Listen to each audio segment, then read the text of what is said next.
Hi, welcome to our channel. Today we'll be learning how to play Ubongo. Get ready for a brain-boosting adventure. To set up, each player should collect a complete set of 12 puzzle pieces. Take the round tracker board and place it in the center of the play area.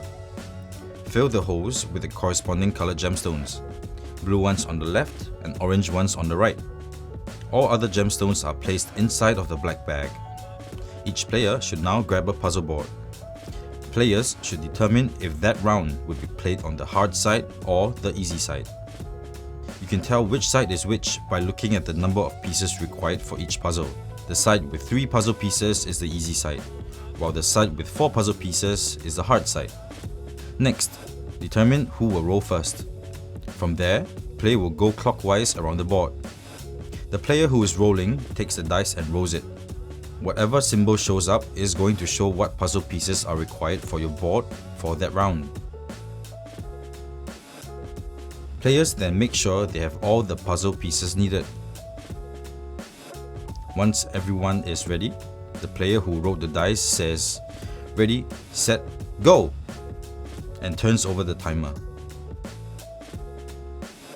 Players now try and fill their board using the puzzle pieces required. When a player completes their board, they shout out, "Ubongo!"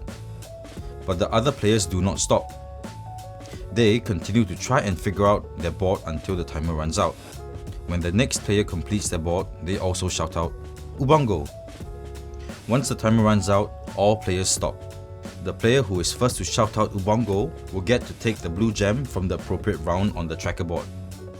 The player who came in second would take the orange gemstone.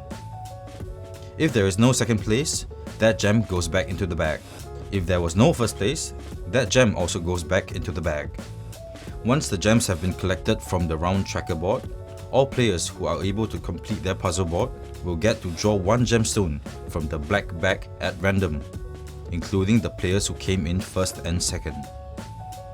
Once complete, it's time for the next round. Players can decide as a group if they would like to keep the same board or draw a new board. Usually, you can do this every 2 to 3 rounds. Then, the next player rolls the dice and the gameplay continues as before. You do this over 9 rounds. At the end of 9 rounds, it's time to count up your score. Your score is determined by which gems you were able to collect throughout the game. Orange stones are worth 1, green stones are worth 2, blue stones are worth 3, and red stones are worth 4 points. You count your total score and compare them with the others. The player with the highest score is the winner of the game. Thanks for watching. If you've enjoyed this tutorial, like, share and subscribe for more game guides. Let us know in the comments which game you'd like to master next.